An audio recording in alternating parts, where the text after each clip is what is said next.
আসসালামু আলাইকুম প্রিয় দর্শক, অন্য মঞ্চের আলোচনায় আপনাদের সকলকে আমন্ত্রণ জানাচ্ছি। প্রিয় বন্ধুরা, প্রীতি, সালাম এবং শুভেচ্ছা নেবেন।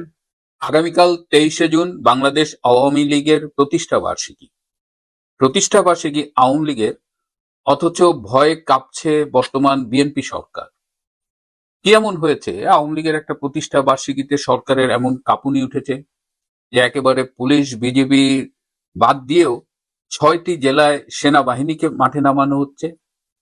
আগামীকাল 23শে জুন 1949 সালের এই 23শে জুন পূর্ব পাকিস্তান মুসলিম আওয়ামী লীগের পথ চলা শুরু হয়েছিল ঢাকার টিকাটুলির রোজ গার্ডেনে, এবং আগামীকাল এই সংগঠনটি তার পথ চলার 77 বছর পূর্ণ করবে।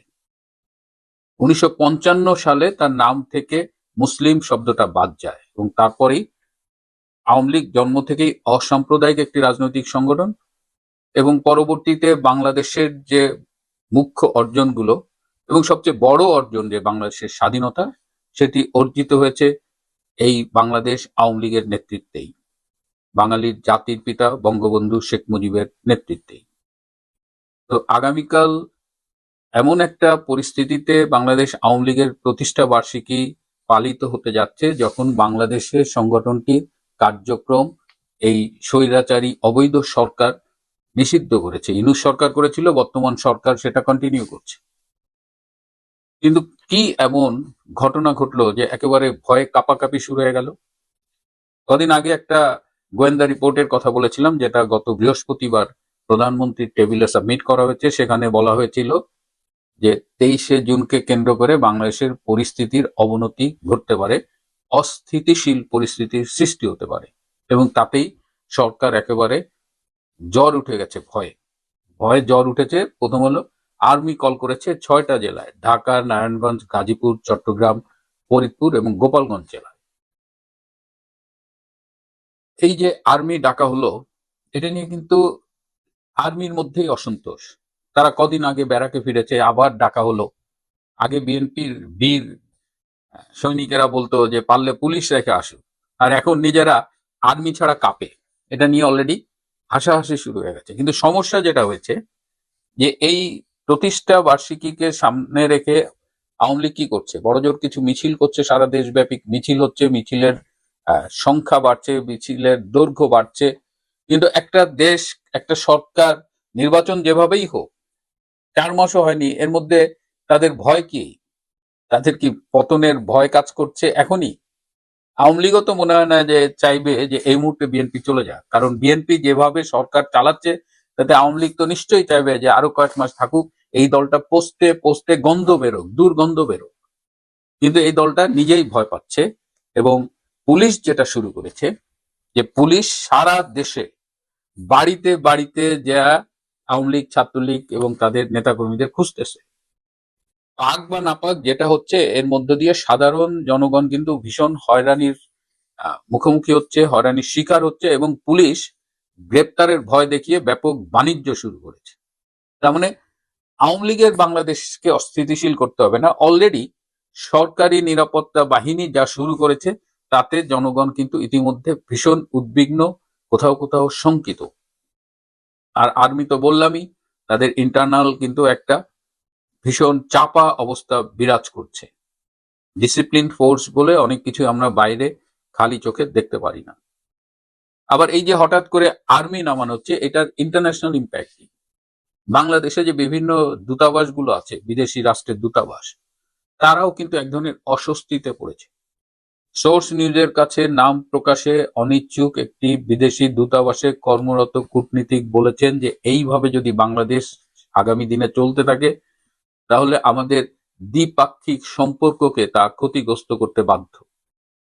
ভারতের একজন প্রাক্তন কূটনীতিক, যিনি বাংলাদেশে হাই কমিশনার ছিলেন ভারতের, তিনি বলেছেন যে বাংলাদেশের বর্তমান গণতন্ত্রহীনতা এবং রাজনৈতিক অস্থিতিশীল পরিবেশে জঙ্গিবাদ এবং সন্ত্রাসের উত্থান পরিলক্ষিত হচ্ছে। তো এই অবস্থায় আর্মি দিয়ে সরকার আসলে কি করতে চাচ্ছে, কি বোঝাতে চাচ্ছে? ইন্টারন্যাশনালিও এই বিষয়টাকে খুব ভালোভাবে দেখা হচ্ছে না। এদিকে সুশাসনের জন্য নাগরিকের প্রধান বদিউল আলম মজুমদার সম্প্রতি বলেছেন যে দেশ যেভাবে চলছে তাতে অচিরেই একটি সাংবিধানিক সংকট দেখা দিতে পারে, অর্থাৎ দেশ একটা সাংবিধানিক সংকটে পতিত হতে পারে। এটার অর্থ কি? কারণ এই বদিউল আলম মজুমদাররা তো ডিপ স্টেটের বাংলাদেশি এজেন্ট। তারা যে জঙ্গি অভ্যুত্থান হয়েছিল 2024-এ, সেখানে তারা গুরুত্বপূর্ণ ভূমিকা রেখেছিল। সে ফরহাদ মজার এবং আরো কয়েকজন, যাদের আমরা আপাত দৃষ্টিতে বুদ্ধিজীবী বলে মনে করি, যারা আসলে বিদেশি ডলারের পেইড এজেন্ট বাংলাদেশ। তো সরকার এত দ্রুত তালগোল পাকিয়ে ফেললে কেমন করে হবে? এবং তালগোল যে পাকিয়েছে এটা বোঝা যায় আমাদের স্বরাষ্ট্রমন্ত্রী সালাউদ্দিন আহমেদের আজকের কথায়। তিনি এক পর্যায়ে বলেছেন আওয়ামী লীগ নামে কোনো সংগঠন নাকি নেই। তো যে সংগঠনটি নেই সেই সংগঠনটির ভয়ে আর্মি কেন নামাইতে হইল? আবার পাশ দিয়ে একজন বলতেছে যে না, কার্যক্রম নিষিদ্ধ আওয়ামী লীগ। তো এরকম একটা তালগোল পাকায় গেছে। ওদিকে প্রধানমন্ত্রী তারেক রহমান তার প্রথম গুরুত্বহীন সফর মালয়েশিয়ার, সেটি মিটিং টিটিং করেছে।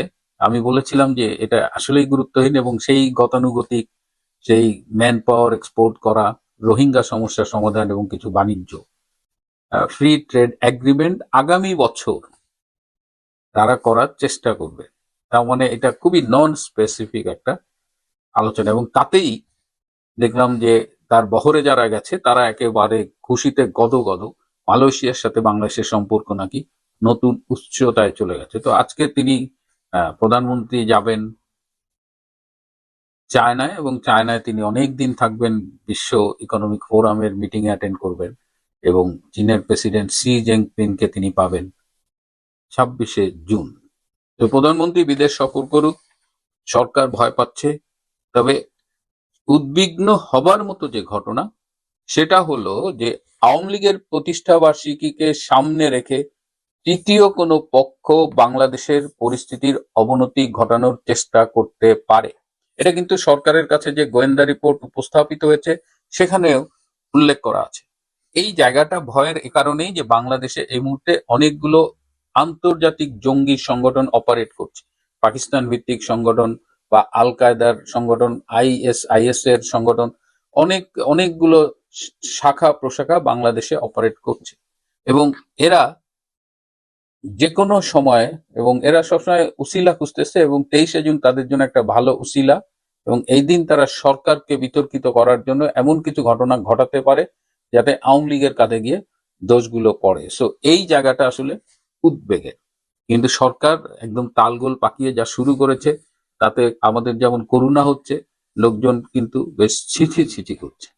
প্রধানমন্ত্রী তারেক রহমান মালয়েশিয়া সফর শেষ করেছেন। এই সফরে তিনি কি অর্জন করলেন এটা যদি এক কথায় বলে দেই তাহলে হয়তো মনে হবে যে আমি একটু বেশি করে বললাম। তো আমরা একে এক করে দেখি। তারেক রহমান মালয়েশিয়ার প্রধানমন্ত্রীর সাথে দ্বিপাক্ষিক বৈঠক করেছেন, আলাদা বৈঠক করেছেন, রাজার সাথে দেখা দিয়েছেন। তারপরে তারা দ্বিপাক্ষিক বৈঠক করে একটা প্রেস কনফারেন্স করেছেন। তারেক রহমানের বক্তব্য প্রকাশিত হয়েছে প্রেস কনফারেন্সে, উনি যে বক্তব্য দিয়েছেন সেটা। এগুলো ব্রিফ করার জন্য আবার তার পররাষ্ট্র বিষয়ক উপদেষ্টা হুমায়ুন কবির এবং প্রধানমন্ত্রীর কার্যালয়ের একজন মুখপাত্র মাহাদি আমিন বক্তৃতা রেখেছেন। পুরো জিনিসটাতে যে জিনিসটা সবচেয়ে প্রশংসনীয় সেটা হলো মাহাদি আমিনের লিখিত বক্তব্যটা। এই বক্তব্যের মধ্যে যদিও কিছুই নাই, আসলে ভিজিটে তো অর্জন থাকতে হবে কিছু থাকতে হলে, তারপরেও উনি সুন্দর করে সুলিখিত একটা জিনিস পাঠ করেছেন। একেবারে কি কি করেছেন না, একেবারে moment to moment Tarek Rahman কি করেছেন সেগুলো। আর যথারীতি অভ্যাসবশত হুমায়ুন কবির তার যে একটা অ্যারোগেন্ট বডি ল্যাঙ্গুয়েজ আছে সেখান থেকে কিছু কথা বলেছেন, কোনোটারই কোনো আসলে গুরুত্ব নাই। দেখেন, আমাদের দেশ থেকে আমাদের একটা এমনিতে এটা বোধহয় প্রবলেম, বা দরিদ্র দেশগুলোরও প্রবলেম এগুলা, যখন এই ধরনের একটা মিটিং হয় 30-40টা এজেন্ডা নিয়ে বসে 1 মিনিট 1 সেকেন্ড 30 সেকেন্ড 40 সেকেন্ড আলোচনা করে, এগুলো অনেকটা মানুষকে দেখানোর জন্য যে দেখবেন যে এখানে সব আলোচনা হয়েছে, রোহিঙ্গা নিয়ে আলোচনা হয়েছে, টেকনোলজি নিয়ে আলোচনা হয়েছে, বলার জন্য আর কি কি আলোচনা হয়েছে। আপনার মনে করেন টেকনোলজি নিয়ে আলোচনা করতে তো আলাদাভাবে 20 মিনিট লাগে, 30 মিনিট লাগে, 1 ঘন্টা বা 1.5 ঘন্টা তারা মিটিং করেছেন, সব আলোচনা করেছেন। তারপরে গুরুত্বপূর্ণ গুলো একটু পরে বলছি।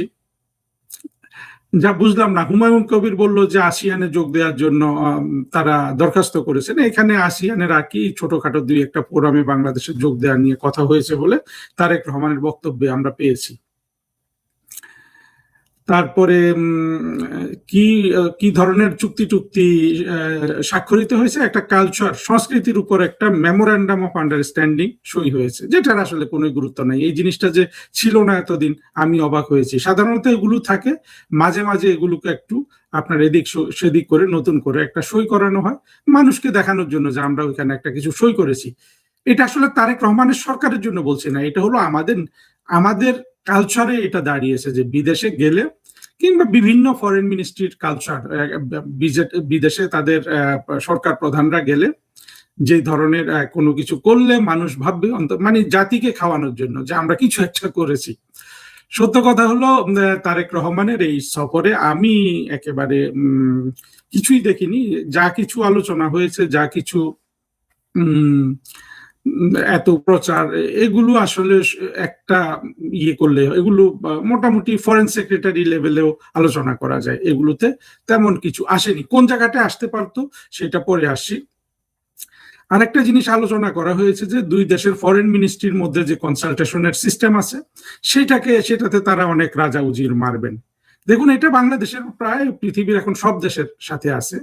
ফরেন মিনিস্ট্রি কনসালটেশনটা হ্যাঁ হতে পারে একটা ভালো ফোরাম, যেটাতে অনেক কিছু করার চেষ্টা থাকতে পারে জেনুইনলি, কিন্তু আপনার তো ডিপ্লোম্যাটিক সার্ভিস থাকতে হবে। আমাদের তো ডিপ্লোম্যাটিক সার্ভিস নাই, এটা তো লজিস্টিক বেসড একটা সার্ভিস হয়ে গেছে। ফলে আমাদের যে ফরেন অফিস কনসালটেশন যেটা বলে, 2-1টা দেশ ছাড়া, ভারত এই ধরনের গুরুত্বপূর্ণ দেশ ছাড়া বাকি বিশ্বে আমাদের ফরেন অফিস কনসালটেশন হয়ে গেছে আমাদের ফরেন মিনিস্টার এবং ফরেন সেক্রেটারি, এই দুইজনের বিদেশ ঘোরার একটা বিশাল আপনার একটা উপায় আর কি। এইটাকে ধরে এই ফরেন মিনিস্টার, ফরেন সেক্রেটারি, ধরেন ফরেন সেক্রেটারি বিশ্বের অর্ধেক ঘুরে, 5 বছর থাকলে ফরেন মিনিস্টার বিশ্বের অর্ধেক ঘুরে। এটা ভালো জিনিস, আমি বলছি না যে এটা খারাপ কিছু না, কিন্তু মূলত আমরা এটাকে ব্যবহার করতে পারি। এইটা আমাদের ফরেন সেক্রেটারি, ফরেন মিনিস্টারদের বিদেশ ঘোরার উদ্দেশ্য ছাড়া এইটা দিয়ে আমরা কিছু এখন পর্যন্ত কোথাও অ্যাচিভ করিনি।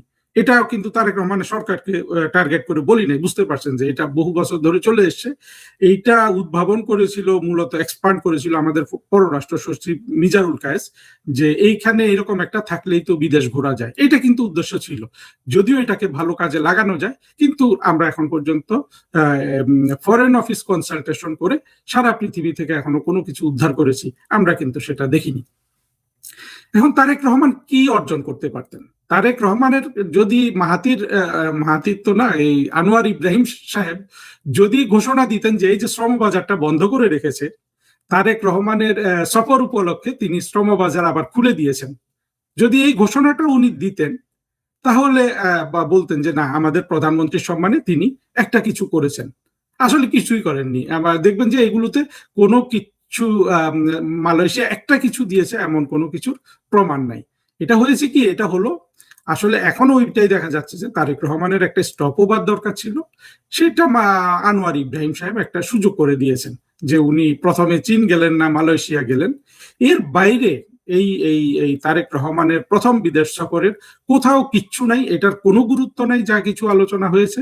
আবার দেখবেন যে আরেকটা কথা বলে যে হালাল ফুড, মালয়েশিয়ান হালাল ফুড থেকে বাংলাদেশি হালাল ফুড ইন্ডাস্ট্রি দক্ষতা অর্জন করতে চায়, অভিজ্ঞতা অর্জন করতে চায়। আমাদের দুঃখটা কি জানেন, হালাল ফুড ইন্ডাস্ট্রি কিন্তু মালয়েশিয়া সারা পৃথিবীতে খুব ভালো করেছে, এবং তারা হালাল ফুড ইন্ডাস্ট্রিতে একটা মনে করেন যে পাইওনিয়ার, তারা অনেক বাণিজ্য করে।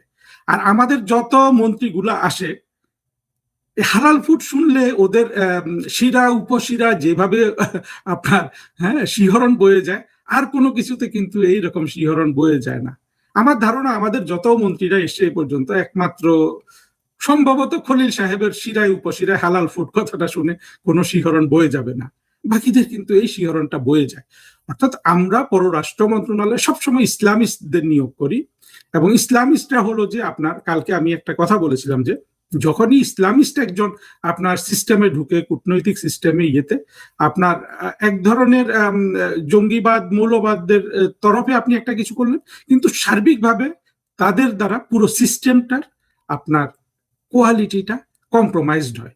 যে অবস্থায় আমাদের ফরেন মিনিস্ট্রি বা কূটনৈতিক সার্ভিস একেবারে যুগের পর যুগ ধরে তার কোয়ালিটিকে কম্প্রোমাইজ করে, এইটা এখন মূলত একটা লজিস্টিক্স যোগানোর একটা মিনিস্ট্রি, এর কোনো কূটনৈতিক দক্ষতা নাই।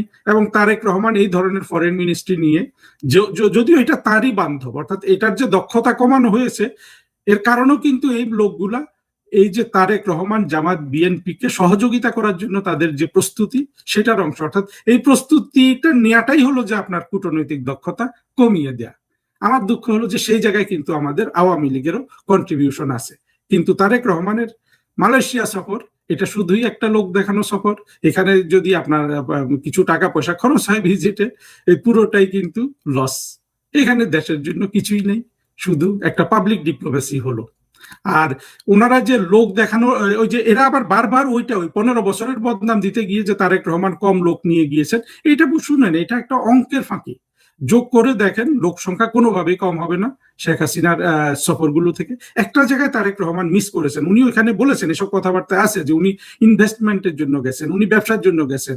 হুমায়ুন কবির বলল যে ব্যবসায়ীরা আসছে আর দেখা করছে, তো তারেক রহমান তার ব্যবসায়ীদের নিয়ে যাবেন না? আমাদের তো পাবলিক অফিসগুলোতে, ফরেন মিনিস্ট্রি বলুন, তারেক রহমানের অফিস বলুন, তারা কেউ তো ব্যবসায়ী কোনো ধরনের আপনার ক্যাপাসিটিও নাই, এটা পারেও না ব্যবসা বৃদ্ধির জন্য কিছু করতে। এই আলোচনাগুলো করতে হয় ব্যবসায়ীদের। এই ব্যবসায়ীদেরকে কিন্তু শেখ হাসিনা সবসময় নিয়ে যেতেন। ব্যবসায়ীরা যদি 30-40 জন বিদেশ সফরে যেত, এরা সবাই দেখবেন যে তাদের পয়সা খরচ করে কিন্তু প্রধানমন্ত্রী সফর সঙ্গী হতো। এটা সারা পৃথিবী করে। কিছুদিন আগে যে প্রেসিডেন্ট ট্রাম্প চীন গেছেন, পুরো বিমান ভর্তি ছিল আপনার এই যে এলন মাস্ক, তারপরে বড় বড় নামগুলো বলে আপনি সব আপনার ট্রিলিয়নিয়ার, বিলিয়নিয়ার, মাল্টি বিলিয়নিয়ার ব্যবসায়ী, মানে সিইও গুলা। তো তারেক রহমানের আসলে, তারেক রহমান সরকারের তো ব্যবসা বাণিজ্যের কথা বলছেন, আসলে ব্যবসা বাণিজ্য উনি করতেও পারবেন না। সেদিক থেকে না নেওয়া ঠিক আছে, ওনারা মূলত আর ব্যবসা বাণিজ্য হবে না। কিন্তু মূল জিনিসগুলো মানে দেশের উন্নয়নে, ব্যবসা বাণিজ্যের খাতিরে কিছু করার যে আসলে বেসিক নিয়মগুলোও এরা দেখাতে পারছেন, সেটাও মনে হচ্ছে না। কিন্তু সব সুনাম নিচ্ছে যে তারেক রহমান অল্প কয়েকজন লোক নিয়ে বিদেশ সফর করে ফেললেন। এই ধরনের বিদেশ সফর যতই চলতে থাকবে, আমরা দেখবো যে তারেক রহমান একটা রুটিন সরকার পরিচালনা করছেন, সত্যিকার অর্থে উনি কিছু অর্জন করতে পারছেন না। অর্থাৎ উনি ওই ইউনুসের একটা এক্সটেনশন হিসাবে বাংলাদেশের ইতিহাসে থেকে যাবেন। নমস্কার, আমি তরুণ ঘোষ। আগামীকাল আওয়ামী লীগের প্রতিষ্ঠা বার্ষিকী, তার জন্য আওয়ামী লীগকে ঠেকাতে গত 15 দিন ধরে কত রকম পরিকল্পনা হলে, দল তো নিষিদ্ধ হয়ে গেছে, তাও এত পরিকল্পনা কিসের? তারপরে পরিকল্পনা করে 2 লক্ষ পুলিশ এবং সেনাবাহিনী যৌথভাবে মাঠে নামানো হচ্ছে। তারা এখন মাঠে থাকবে, বেশ কিছুদিন থাকবে। সমকাল এতে দেখলাম, পত্রিকায় দেখলাম যে অনেকগুলো জায়গায়, 5টা না 7টা জায়গায় তারা সমস্ত পরিকল্পনা করেছে, তারা ওখানে রেখে দেবে। এই সমস্ত মিছিল টিছিল আটকানোর জন্য। এই যারা আমায় গালাগালি করে,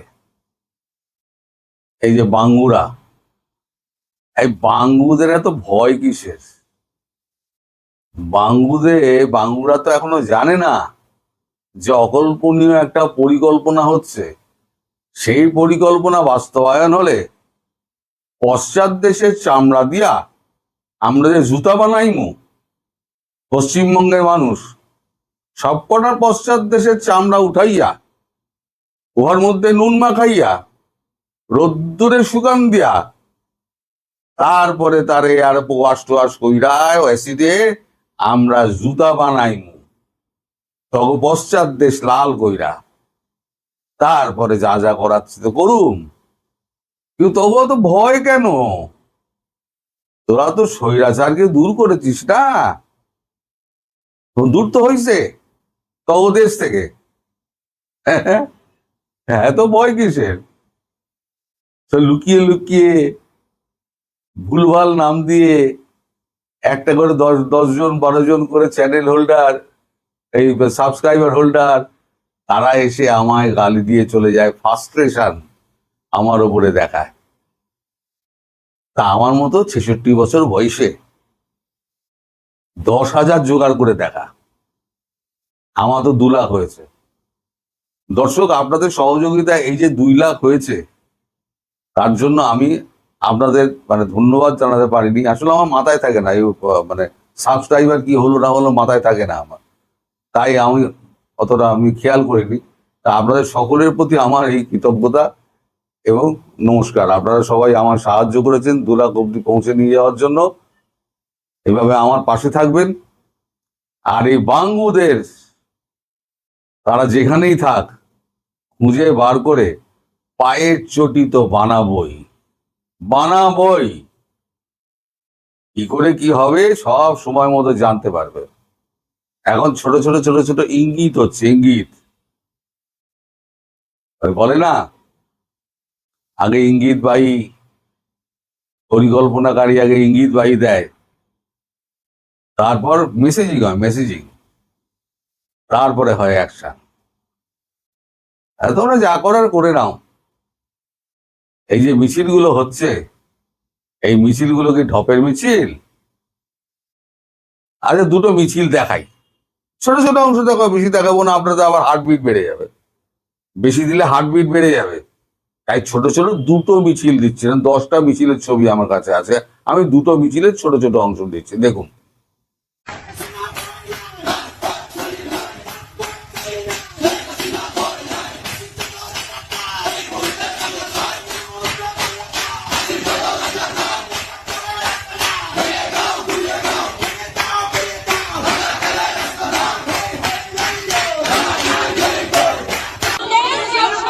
আওয়ামী লীগের জন্মদিন শুভ শুভ শুভ দিন, শুভ শুভ দিন আওয়ামী লীগের জন্মদিন। জয় বাংলা, জয় বাংলা, জয় বঙ্গবন্ধু, জয় বঙ্গবন্ধু। শেখ হাসিনা সরকার বারবার দরকার, বারবার দরকার শেখ হাসিনা সরকার। এরকম যদি সারা দেশ যদি মিছিল বেরোয়, 2,20,000 সেনাবাহিনী এবং পুলিশ। আওয়ামী লীগকে কিন্তু পুলিশ খুব একটা মারবে না, কারণ জানে আওয়ামী লীগ এলে পরে আওয়ামী লীগই একমাত্র পুলিশকে যা হাতিয়ার ফাতিয়ার দিয়ে উন্নতি টাকা পয়সা দিয়ে কিন্তু পুলিশকে দাঁড় করিয়েছিল এই আওয়ামী লীগ সরকার। আওয়ামী লীগ তাই পুলিশকে কিছু বলবে না, পুলিশ থেকে আওয়ামী লীগকে কিছু বলবে না। আর সেনাবাহিনীর সেনাধ্যক্ষ তিনি এখন থেকে তো জামাতি সাজতে লেগে গেছেন, আর চেহারা এখন জামাতি চেহারা হয়েছে।